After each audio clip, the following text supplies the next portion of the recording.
Exclusive jurisdiction और original jurisdiction में difference ये होता है कि जो ओरिजिनल जुरिडिक्शन होता है ना, मतलब कि सुप्रीम कोर्ट में फर्स्ट टाइम ही आ सकता है, मतलब कि ओरिजिन ही सुप्रीम कोर्ट में हुआ है, तो उसे होते हैं ओरिजिनल जुरिडिक्शन, है ना। जैसे मान लीजिए कि जो है ना कोई केस जो है ना पहले कहीं नहीं गया है, ना डिस्ट्रिक्ट कोर्ट में ना हाई कोर्ट में, सीधे सुप्रीम कोर्ट में आया है, मतलब वो सुप्रीम कोर्ट में डायरेक्ट।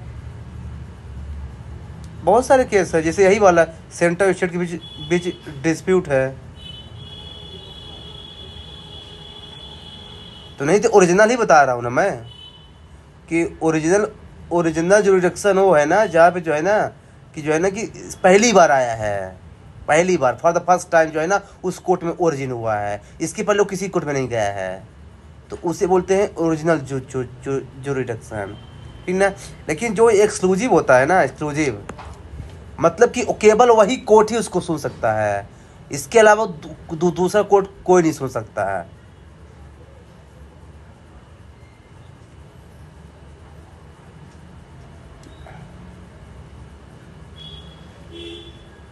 नहीं देखो मीनिंग दोनों का अलग अलग है। केस केस सम के एग्जाम्पल आप सेम दे रहे सोचिए, लेकिन क्या है ना कि जो एक्सक्लूसिव होता है ना, जैसे मान लीजिए देखिए ओरिजिनल मतलब एक बड़ा अम्ब्रेला टर्म हो गया और उसके अंदर आता है छोटा सा पार्ट एक्सक्लूसिव है। मतलब एक्सक्लूसिव मतलब देखिए ओरिजिनल में क्या है ना कि वो पहली बार केस है गया सुप्रीम के पास, इसका मतलब ये नहीं है कि हाँ और भी कर सकते हैं, और ऐसे एग्जाम्पल ये एग्जाम्पल ना बता रहे हैं आप, और भी कोई दूसरा एग्जाम्पल हो सकता है ना जहाँ पे सुप्रीम कोर्ट और हाई कोर्ट दोनों कर सकते हैं, लेकिन वो केस पहले सुप्रीम कोर्ट में गया हो, ये मैं बोलना चाहता हूँ। मतलब कि जो ओरिजिनल जुरिडिक्शन होता है ना वो पहली बार आया है उस कोर्ट में, इसे बोलते हैं ओरिजिनल जुरिडिक्शन।